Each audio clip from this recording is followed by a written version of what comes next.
4 PM news network में दोस्तों आपका स्वागत है। मैं हूं आपके साथ राशिद ज़हीर। अमित शाह बिहार नहीं पहुंचे, हालांकि जो रिपोर्टर्स हैं वो बड़ा इंतज़ार कर रहे थे। बिहार में नीतीश कुमार तो क्या इंतज़ार करते, जितना ज़्यादा रिपोर्टर को इंतज़ार था कि अमित शाह जाएंगे और जाकर के वहाँ पर नीतीश कुमार का फैसला कर देंगे। और नीतीश कुमार के यहाँ यानी कि बिहार में अमित शाह गए नहीं। अब जब वहाँ गए नहीं हैं वो, तो चर्चा का विषय बना हुआ है कि क्यों नहीं गए। लोग अपने अपने कयास बना रहे हैं। उससे पहले बताया जा रहा था जिस दिन अमित शाह पहुँच जाएंगे उस दिन ये हो जाएगा वो हो जाएगा। एक अजीबोगरीब कौतूहल था। मैं आपके सामने इस बात को लेकर ज़्यादा हाजिर नहीं हो पाया, लेकिन बहरहाल अमित शाह जो हैं वहाँ नहीं गए। उसकी एक वजह क्या है वो भी आपके सामने रख रहे हैं लोग, लेकिन मैं आपको इसकी बुनियादी वजह बता देता हूँ। जब देश में माहौल इस प्रकार का पैदा हो गया था और नीतीश कुमार ने ये जाहिर करना शुरू कर दिया था कि उनके तेवर बड़े गर्म हैं और कुछ भी हो सकता है, और अति उत्साही पत्रकार आपके सामने बिहार से लेकर के मोदी जी की सीट भी हटाने को तैयार थे, और वो कुछ लग भी रहा था। उसमें ऐसी बात नहीं है कि वो अपने पेट से बना रहे थे, क्योंकि नीतीश कुमार जब पलटी मारते हैं तो कान कान खबर नहीं हो पाती किसी को भी। पिछले दिनों आपको याद होगा एक डायलॉग बोला करते थे, मर जाएंगे नहीं जाएंगे। ये भी मैं आपके सामने एक दो बार बता चुका हूँ, लेकिन वो चले गए, इंडिया गठबंधन को बनाया, फिर तोड़कर चले गए, पूरा देश स्तब्ध। बहरहाल नीतीश कुमार के बारे में कोई बात नहीं कही जा सकती। बात तो करने आया हूँ दोस्तों अमित शाह की। अमित शाह के सामने एक दिक्कत, अगर बिहार वो पहुंच जाते, सुशील मोदी की जयंती के उपलक्ष्य में उनका जाना था, 6 तारीख पहले से तय था, लेकिन गए नहीं। अगर वहां चले जाते तो जो इस झगड़े की, जो अनसुलझा झगड़ा, अनदेखा झगड़ा था नीतीश कुमार अमित शाह केंद्र का, उसके अंदर एक बार मोहर और लग जाती। पत्रकार, जाहिर सी बात है, मोदी जी के सामने तो खैर सुनने में आया कोई प्रेस कॉन्फ्रेंस होती रही, लेकिन अमित शाह बोलना जानते हैं, बड़ी अच्छी बातों का जवाब भी देते हैं। और बाज़ मरतबा तो मोदी जी भी इसी तरह से कर देते हैं कि इनसे पूछो। आपको याद होगा पुरानी प्रेस कॉन्फ्रेंस, तो अमित शाह जवाब देते हैं और पत्रकार उनसे पूछते हैं कि सर आपने ये कहा था कि बिहार का जो चीफ मिनिस्टर है वो तय हो जाएगा, एनडीए बैठकर तय करेगा। उसके बाद से नीतीश कुमार ने जो भी अपनी नाराज़गी भाव भंगिमा से दिखानी शुरू कर दी थी। तो अब ये बता दीजिए, आपकी तरफ से या आपकी पार्टी की तरफ से बयान ये भी आया कि नहीं नीतीश के अंडर में ही लड़ा जाएगा, और नीतीश ने भी लिख दिया 25 से 30 नीतीश।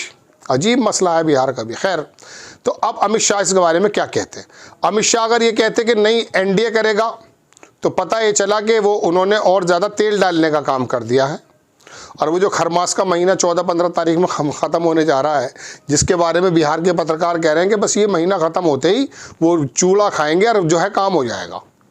तो उनको अगर वो ये कह देते कि साहब एनडीए तय करेगा, ये इलेक्शन के बाद विधायक मंडल तय करेगा, तो पता ये चला कि नीतीश कुमार का और ज़्यादा प्रेशर बढ़ जाएगा और वो सरकार पर बात बन सकती है। लेकिन अगर ये कह देंगे कि नीतीश कुमार ही है बनेंगे, तो फिर वो पत्रकार ये भी पूछ सकते हैं या ये भी ख्याल आ सकता है कि साहब पहले के टीवी के प्रोग्राम में तो इन्होंने मना कर दिया था। तो दोस्तों दोनों ही तरफ से अमित शाह प्रॉब्लम में थे। पत्रकारों के सवालों से बचने के लिए अमित शाह ने देश के सामने अपनी नाक नीची ना हो जाए, अपनी नाक ऊंची होने के चक्कर में सरकार ना चली जाए। शायद मोदी जी भी बहुत ज़्यादा चिंतित रहते हैं नीतीश कुमार को लेकर के, क्योंकि उनकी कुर्सी का एक पाया भी नीतीश कुमार ने संभाल रखा है। तो ऐसे सवालों से बचने के लिए संभवतः अमित शाह ने इस दौरे को निरस्त कर दिया है। अब बात यह है दोस्तों, क्या अमित शाह भूल गए इन तमाम बातों को। देखो, मैं इसी खबर के साथ साथ दूसरी खबर ये जोड़ देता हूँ दोस्तों, कि आपको याद होगा महाराष्ट्र में उद्धव ठाकरे जैसा, शिवसेना जैसा मजबूत संगठन लोग ताबीर नहीं करते थे।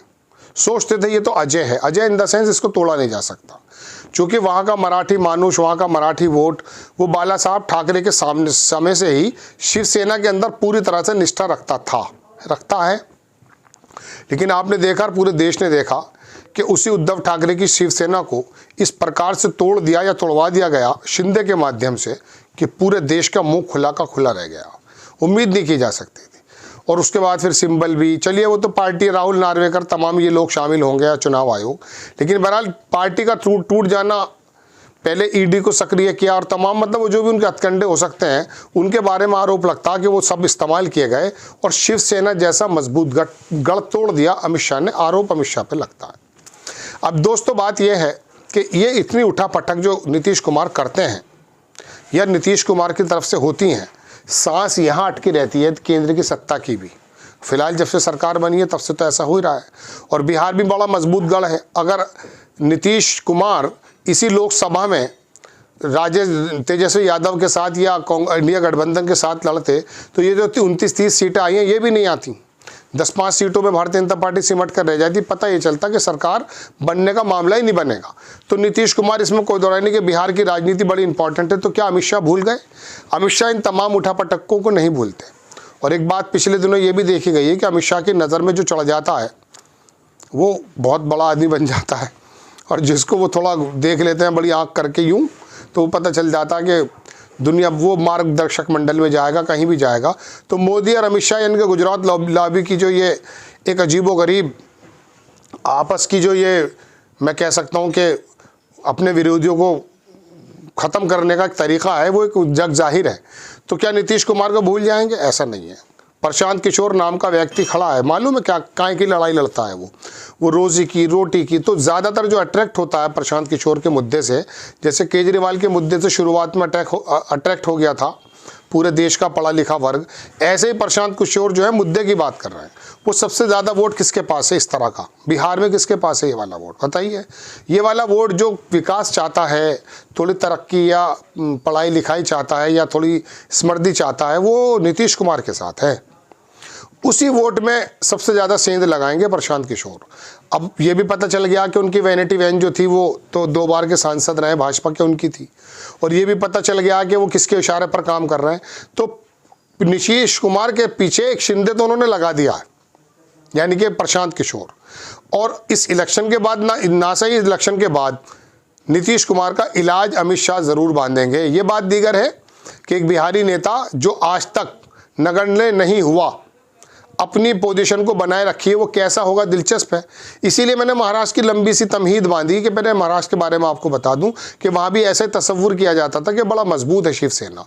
तो दोस्तों बात यह है कि नीतीश कुमार को अभी ना सही तो इलेक्शन के बाद सही, अमित शाह निपटेंगे तो ज़रूर। और उसकी एक शुरुआत जो है प्रशांत किशोर की तरफ से हो गई। तो ये 2 खबरें आपके सामने लेकर हाजिर हुआ दोस्तों। एक तो ये कि अमित शाह ने बिहार का दौरा किस लिए मुलतवी कर दिया, चूँकि पत्रकारों के सवाल आते कि साहब चीफ मिनिस्टर कौन। अब उस समय हाँ कहते तब दिक्कत, ना कहते तब दिक्कत। चूँकि मोदी जी ने भी कह दिया होगा कि नीतीश वाले मसले में ज़रा अमित शाह जी कम बोलिया कीजिए, ऐसा लोग भी चर्चा का विषय भी है। और दूसरी बात मैंने आपको ये आशंका बताई कि नीतीश कुमार की जो ये उथल पुथल है ये अब अमित शाह के जहनो घुमाने में आ चुकी है। अब वो इलेक्शन से पहले सही या इलेक्शन के बाद सही, अमित शाह इसका इलाज तो ज़रूर बांधेंगे, ऐसा महसूस देता है। आपको खबर कैसी लगी अपनी राय कमेंट्स बॉक्स में ज़रूर दीजिएगा। चैनल को सब्सक्राइब कीजिएगा, शेयर कीजिएगा। नेक्स्ट टाइम मैं किसी खबर के साथ हाजिर होता हूँ। जय हिंद।